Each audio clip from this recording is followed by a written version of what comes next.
At exactly 4 o'clock in the morning, I saw a light where no light should have been, and that single beam of light changed everything I thought I knew about my son's family.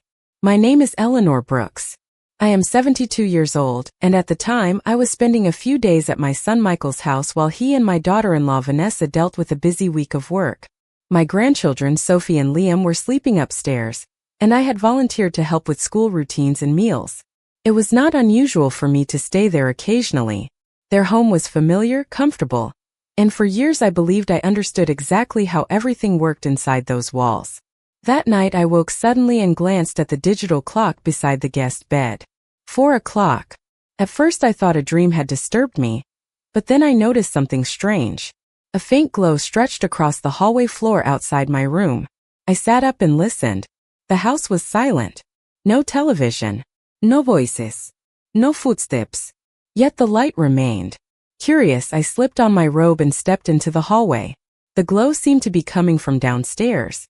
My first thought was that someone had forgotten to turn off a light before going to bed. Michael had always been absent-minded about things like that. I smiled to myself and quietly walked toward the staircase. As I descended, the house felt unusually still. The kitchen was dark. The living room was empty. Then I noticed something that immediately made me stop. The basement door was slightly open. That door was almost always closed.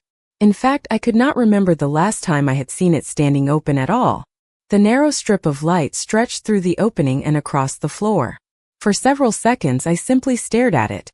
A strange feeling settled into my stomach. Not fear exactly. More like the sensation that something was out of place. I told myself not to be ridiculous. It was only a light. Yet I could not ignore the feeling. Slowly I walked toward the door. The closer I got, the more I realized this was not the ordinary basement I remembered. I had been down there before to help store holiday decorations and old boxes. But now I could see shelves casting unfamiliar shadows against the walls. The space beyond the doorway looked different somehow. More organized. More deliberate. I gently pushed the door wider and looked down the stairs. The light came from a room at the far end of the basement. A room I had never noticed before. My heart began to beat faster.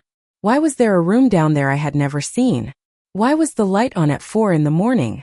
And why did I suddenly feel as though I was standing on the edge of a secret that had been hidden in plain sight for a very long time? Taking a deep breath, I placed my hand on the railing and started down the stairs. The wooden steps creaked softly beneath my feet as I made my way toward the bottom of the basement staircase. Every instinct told me to turn around and go back upstairs, yet curiosity pulled me forward. The light coming from the hidden room seemed brighter now, casting a pale glow across the concrete floor. When I reached the last step, I paused and listened carefully. The house remained silent. No voices. No movement. Nothing except the faint hum of an overhead light somewhere ahead. Slowly, I walked toward the open doorway. The room beyond was unlike anything I expected to find in my son's home. It was not a storage space. It was not a workshop. It looked more like a private office. Metal filing cabinets lined one wall. Shelves filled with binders covered another. A large desk sat beneath the light. Everything appeared organized with remarkable precision. For several seconds I simply stared. I had visited this house dozens of times over the years, yet I had never known this room existed. My confusion deepened when I noticed labels attached to many of the binders. Family records, property documents, education plans, financial files. The words immediately caught my attention. Why would these materials be hidden in a room nobody talked about? I stepped closer to the desk. Several folders were stacked neatly beside a laptop computer. One folder had been left partially open. I had no intention of snooping. At least that is what I told myself. But then I noticed something that made my stomach tighten. Written across the top page was Sophie's name. My granddaughter. I froze. Beside that folder sat another with Liam's name. My grandson. Suddenly this no longer felt like a private workspace. It felt personal. Deeply personal. I carefully glanced at the visible pages without touching anything. Chats. Schedules. Notes. Long-term plans. Everything seemed connected to the children. Yet none of it looked familiar. Michael had never mentioned any of this. Neither had Vanessa.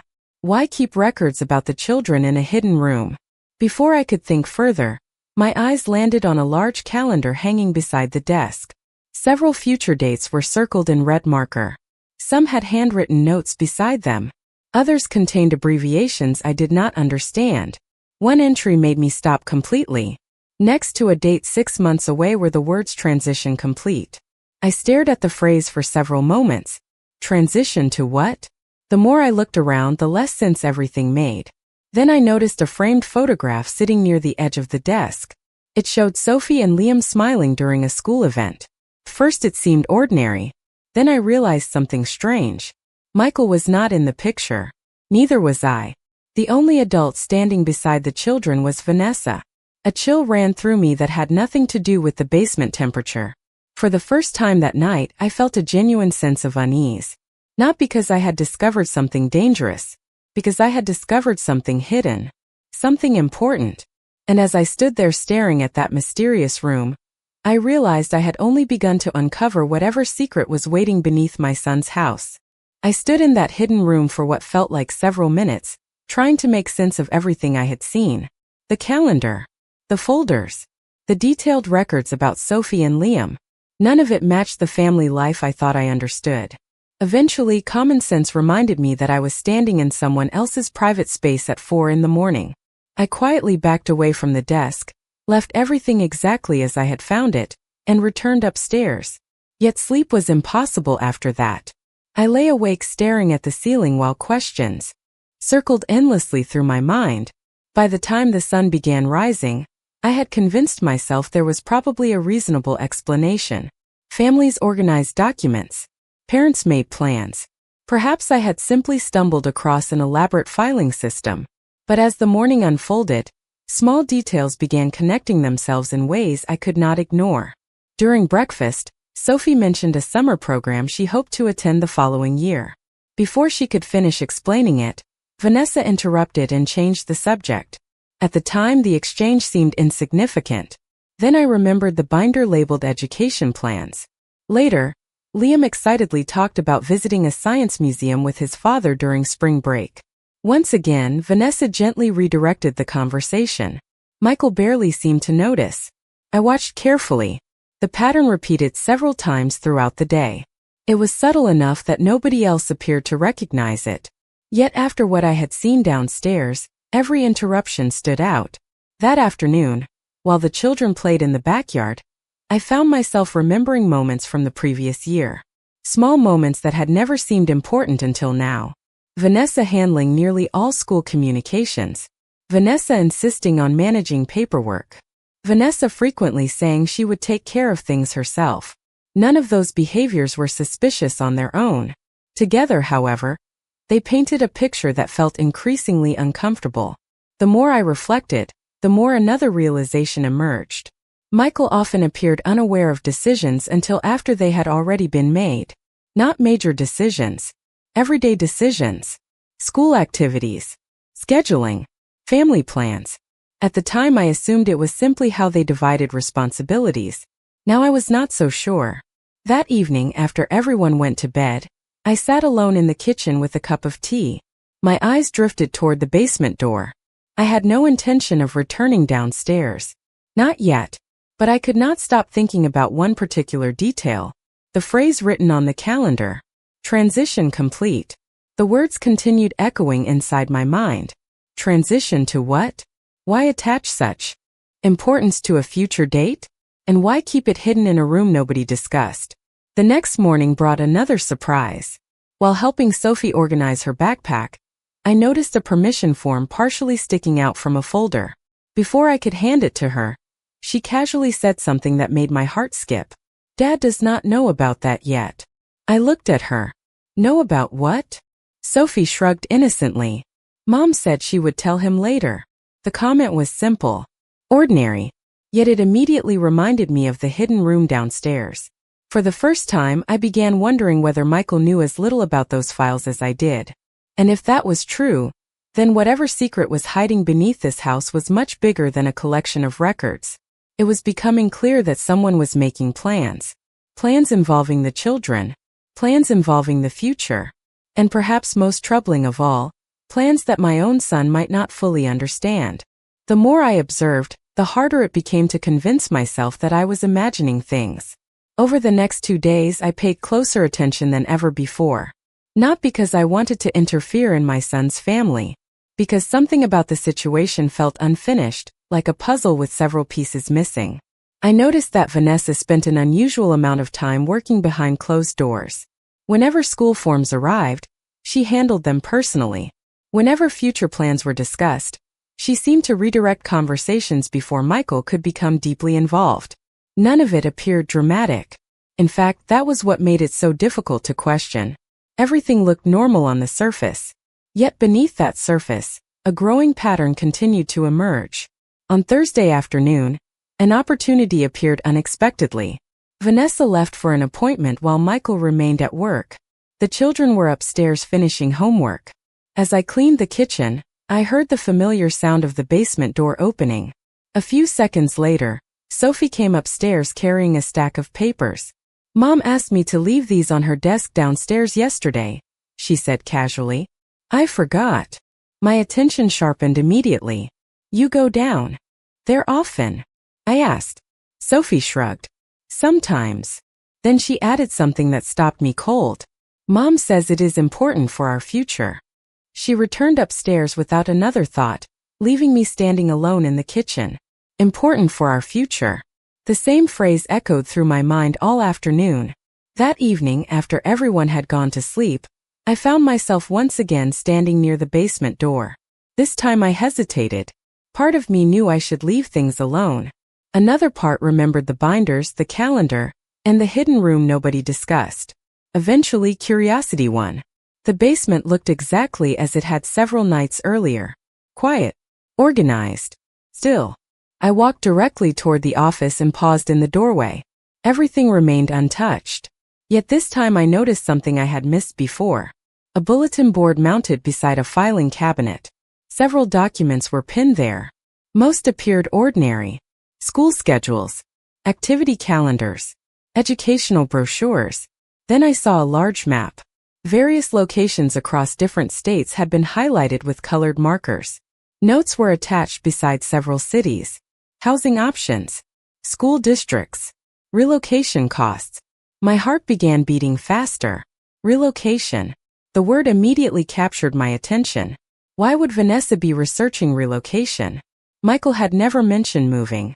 In fact, only a month earlier he talked about renovating the backyard because they planned to stay for many years. Confused, I stepped closer. Beneath the map sat a printed checklist. Most of the page was hidden beneath other papers, but one visible line caught my eye. Establish new residence timeline. I stared at the words in disbelief. Suddenly the calendar downstairs made more sense. The future dates. The transition reference. The education plans. Someone appeared to be preparing for a major change. A change involving Sophie and Liam. Yet everything I had seen suggested Michael might not know the full extent of those plans. As I stood there processing the implications, another realization slowly settled over me. The secret hidden in this basement was not about paperwork. It was about decisions. Life-changing decisions. And with every clue I uncovered, I became more convinced that my son was not the person making them. I barely slept that night.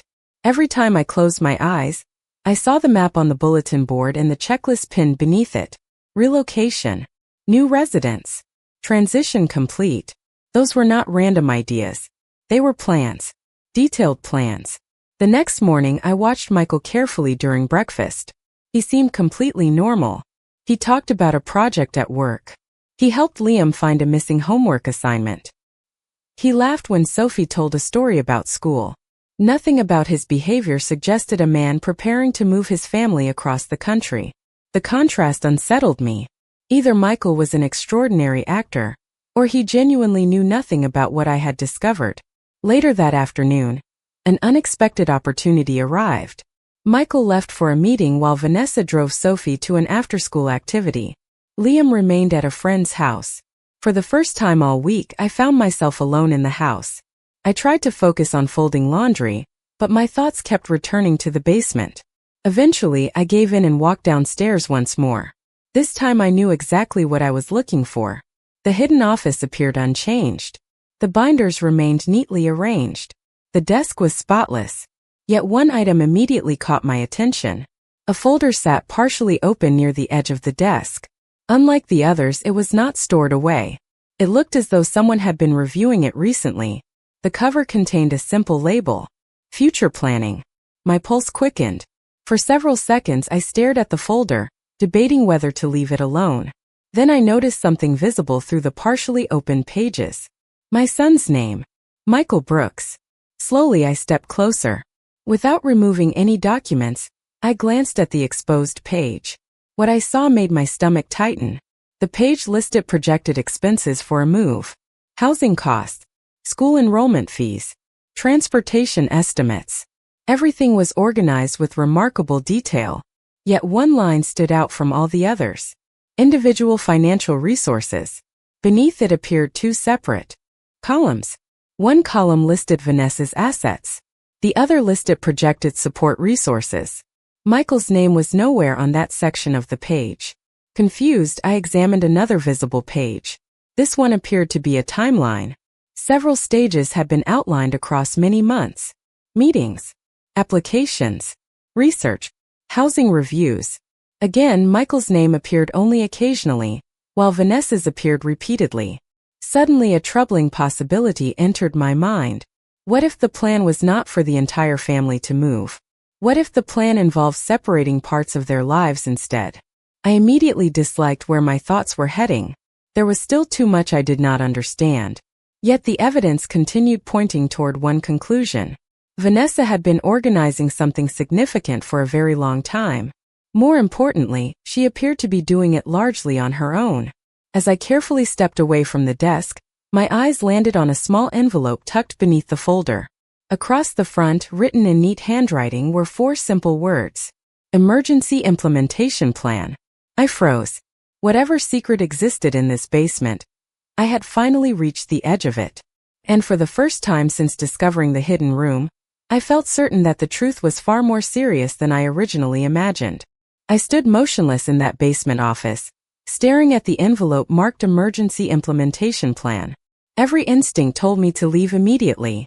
Yet another part of me knew I had already come too far to ignore what I was finding.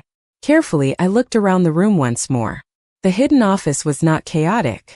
It was not the workspace of someone acting impulsively. Everything here reflected months, perhaps years of preparation. Detailed preparation. That realization disturbed me more than anything else. When I finally returned upstairs, I found myself watching Michael differently. Over the next several days, I paid attention to every conversation, every decision, every interaction between him and Vanessa. What I noticed surprised me. Michael was a good father, a caring husband. He worked hard and trusted the people he loved, perhaps too much. Again and again, I saw situations where he accepted information without asking additional questions. If Vanessa said she had already handled something, he thanked her and moved on. If she explained a plan, he assumed he understood the entire picture.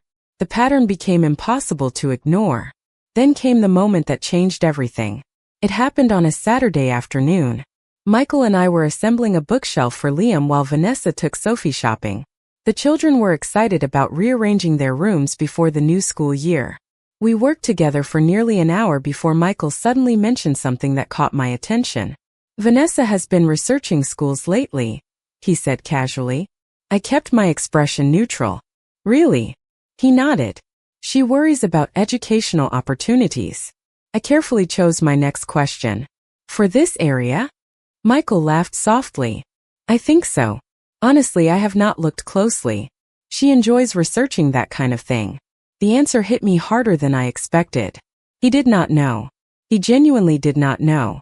All the documents I had discovered, the relocation research, the timelines, the future planning, none of it appeared to be part of an open conversation between husband and wife. For the rest of the afternoon, I struggled to hide my concern. That evening, after everyone went to bed, I found myself sitting alone in the kitchen again. The house was quiet. My thoughts were not. Eventually, I remembered something James Carter, my late husband's attorney, once told me. When people hide information, the most revealing clue is often not what they conceal. It is what they assume others will never discover. Suddenly, several pieces began fitting together. The binders focused heavily on the children. The relocation research centered on school districts. The financial planning emphasized independent resources. The timeline stretched across many months. Whatever Vanessa was planning, it seemed designed around a future that looked very different from the life Michael believed he was living. Then another memory surfaced. Sophie mentioning that her father did not know about certain plans yet. At the time it sounded harmless. Now it sounded significant. A cold realization settled over me. My son was not the architect of this secret. He was one of the last people expected to learn about it. And as that truth became impossible to deny, I understood why the hidden office existed in the first place. It was never created to organize family paperwork. It was created to prepare for a future that only one person fully understood. By the beginning of the following week, I had reached a difficult conclusion. I could not continue pretending that everything was normal while carrying the knowledge I had discovered. Yet I also could not confront Vanessa without understanding the full truth. Most importantly, I needed to think about Sophie and Liam. Whatever was happening, the children remained at the center of it. That reality guided every decision I made from that point forward. On Tuesday afternoon, an unexpected conversation pushed me even further. I was helping Liam with a science project at the kitchen table when Sophie came home from school carrying several papers. She seemed excited about something. "Mom says we might get to see mountains every day," she said cheerfully. I looked up immediately. "Mountains?" Sophie nodded. "Maybe someday."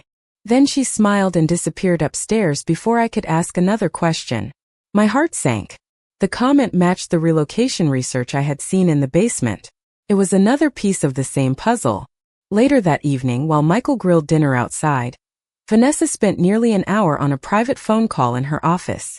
Through the partially open door, I occasionally heard fragments of conversation. School enrollment, housing availability, application deadlines. The words were impossible to ignore.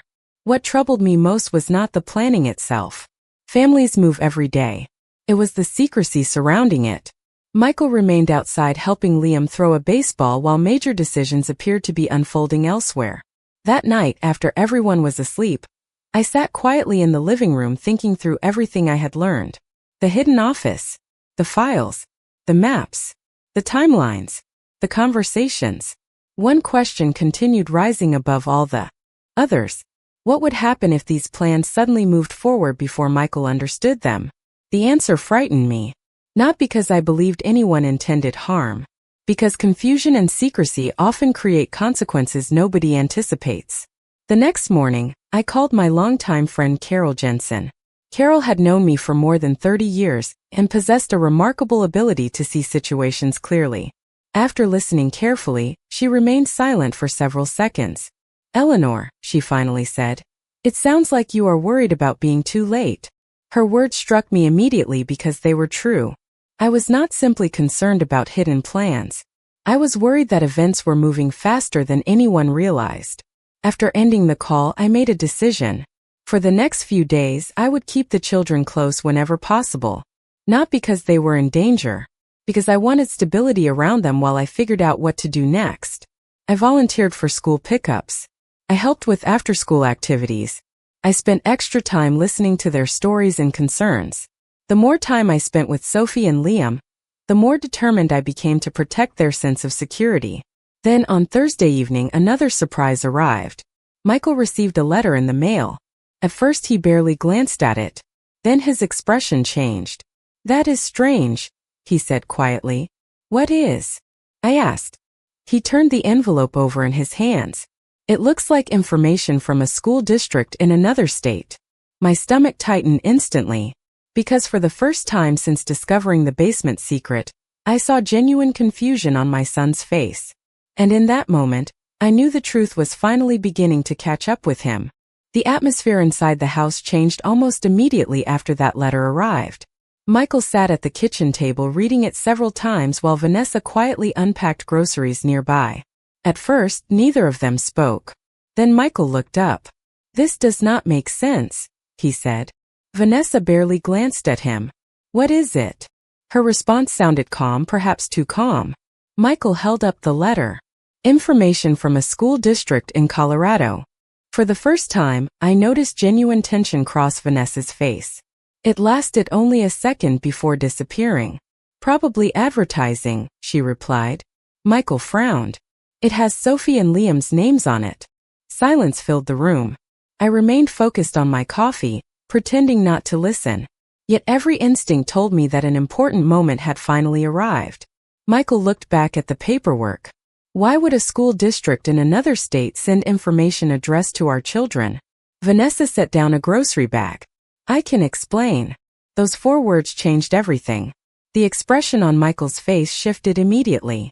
Confusion gave way to concern. Explain what? He asked quietly.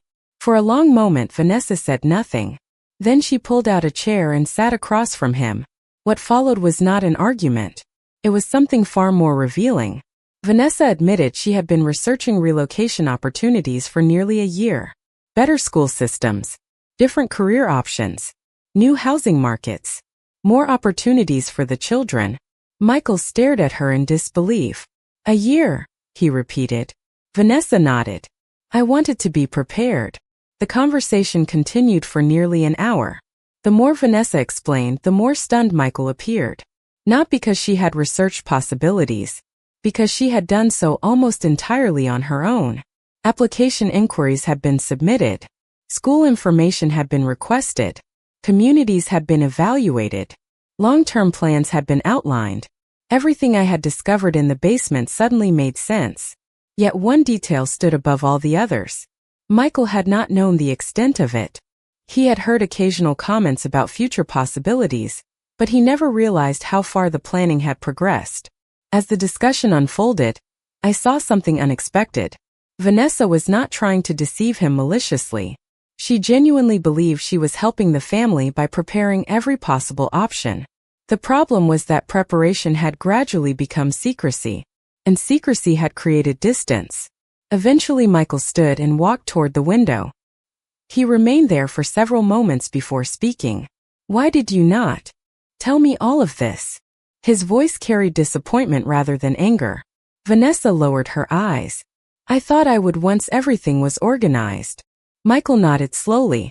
And when would that have been? She had no answer. The room became quiet again. Sitting there, I realized the hidden basement office had never been the true problem. The problem was communication. One person carrying enormous plans alone while assuming there would always be time to explain later. Unfortunately, later has a way of arriving sooner than expected. That evening, after the children went to bed, Michael asked if we could talk privately. We sat together on the back porch beneath the fading light of sunset. His expression looked older somehow, more reflective. Mom, he said softly, I think I finally understand why something felt wrong. I nodded but said nothing, because the truth was already standing between us. The secret hidden beneath the house was no longer hidden. And for the first time since 4 o'clock that morning, everyone involved was finally looking directly at it. Over the following weeks, the atmosphere inside the house slowly began to change. Not because every problem disappeared overnight. Real families do not work that way. Trust once shaken requires time to rebuild. Yet something important had finally happened. The truth was no longer hidden. Conversations that should have taken place months earlier were finally taking place now. Michael and Vanessa spent many evenings talking after the children went to bed. Sometimes the discussions were difficult. Sometimes they ended with more questions than answers. But they were talking openly, and that alone marked enormous progress. The basement office remained exactly where it had always been, but it no longer felt mysterious. One afternoon, Vanessa actually invited Michael downstairs and walked him through every file, every binder, every plan she had assembled. She explained how her worries about the future had gradually pushed her into researching possibilities. Better schools, different opportunities, backup plans for emergencies. She never intended to create distance between them. Yet by trying to solve everything alone, she had unintentionally done exactly that. Michael listened carefully. To his credit, he also admitted his own mistakes. He realized he had become too comfortable letting others handle important details. He trusted completely, but trust without communication creates blind spots. Together, they began reviewing every plan as partners rather than as separate individuals working toward separate conclusions. The children noticed the difference almost immediately. Sophie seemed lighter. Liam laughed more. The uncertainty that had quietly existed beneath the surface of family life slowly began fading away. One Saturday afternoon, several weeks after the letter arrived, all of us sat together in the backyard. The weather was perfect. Sophie was reading beneath a tree. Liam was trying to teach the dog a new trick. Michael stood at the grill while Vanessa prepared drinks at the patio table. Watching them, I found myself thinking back to that first morning at 4 o'clock. The light beneath the basement door. The hidden room. The questions that had kept me awake night after night. At the time, I believed I had discovered a dangerous secret.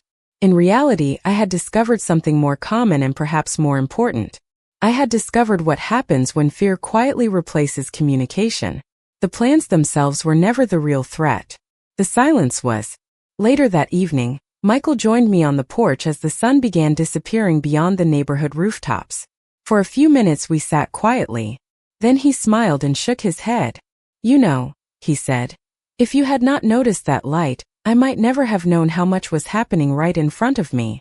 I smiled back. Sometimes families become so busy planning for tomorrow that they forget to talk about today. He laughed softly. "That sounds like something Dad would have said." Hearing that made my heart warm. We sat there watching the sky darken, neither of us in a hurry to leave. Across the yard, Sophie and Liam were still laughing. Vanessa called them inside for dessert. Michael stood and headed toward the house. Before he reached the door, he turned back. "Thanks, Mom." Just 2 simple words. Yet they meant everything. As I followed my family inside, I realized the most valuable thing I had helped protect was not a secret, a plan, or even a future decision. It was the connection between the people who loved one another. And sometimes, that is the one thing worth running toward no matter how unexpected the journey may be.